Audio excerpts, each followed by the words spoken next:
அப்பா சபரிமலைக்கு மாலை போட்டுட்டு இன்றைக்கி கிளம்புறதா இருந்தாங்க. அதுக்காக நானும் அக்காவும் வந்து வழி அனுப்ப போயிருந்தோம். மாமாவும் வந்திருந்தாங்க.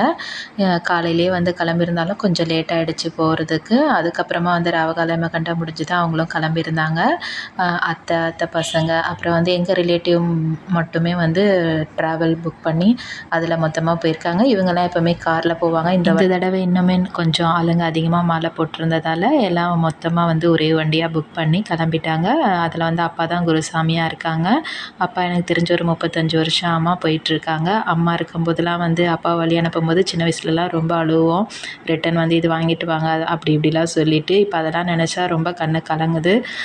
முடிஞ்ச அளவுக்கு அம்மாவை கடவுள் கொஞ்ச நாள் வச்சுருந்துருக்கலாமோ அப்படின்னு ரொம்ப கஷ்டமாக இருக்குது. அப்பாவும் கொஞ்சம் எமோஷ்னல் டைப்பு அழுதுட்டாங்க. எப்போவுமே மந்த் எண்டில் அப்பா போவாங்க. என்னோடய பர்த்டே நியூ இயர்க்கு மறுநாள் வரும். வந்தோடனே எனக்கு ட்ரெஸ் எடுத்து கொடுப்பாங்க. அந்த ஞாபகம் இல்லாமல் வந்துருச்சு.